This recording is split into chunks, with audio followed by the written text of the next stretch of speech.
नमस्कार, हम डिम्पल मिश्रा स्वागत करतनी रउरा सबके अपना चैनल भारत लोकगीत पे। आज हम अपना चैनल पे आप सब खातिर लेके आए एगो अच्छा सा प्यारा सा समधी गारी गीत। और ये गीत हमारे खुद के स्वरचित गीत है। आप सभी गीत सुनिए। अगर गीत पसंद आए तो लाइक सब्सक्राइब शेयर करें और कमेंट करके बताएं कि ये गीत आप सबके कैसा लगा था।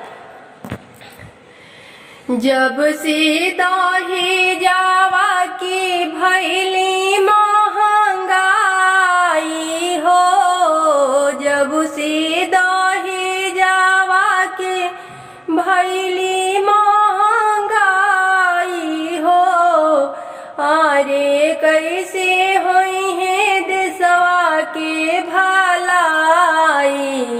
हाय सीताराम के भजो, अरे कैसे होई है देशवा के भलाई। हाय सियाराम से भजो, दुअरे पे मांगे समधी हमसे चारा पहिया हो, दुअरे पे मांगे समधी हमसे चारा पहिया हो, अरे सिकड़ी मांगे भात के खवाई। हाय सीताराम से भजो, अरे सिकड़ी मांगे भात के खवाई। हाय सीताराम से भजो,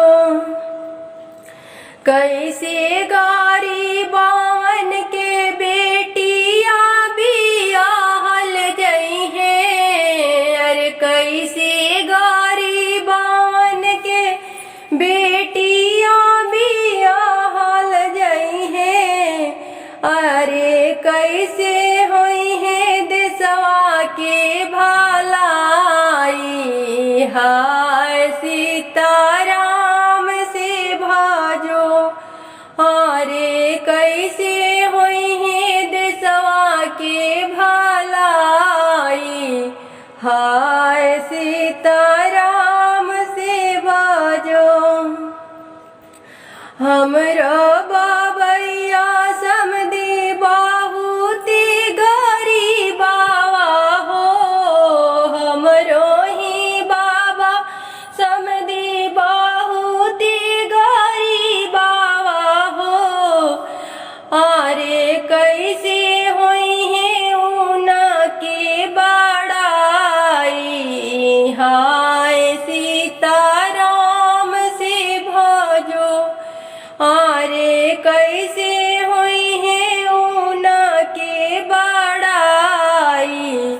हाय सीताराम से भजो, हमरे जातिया बचाई मोरे समाधि हो, हमरे जातिया बचाई मोरे समाधि हो, नाही ता होई है हमारो बुराई।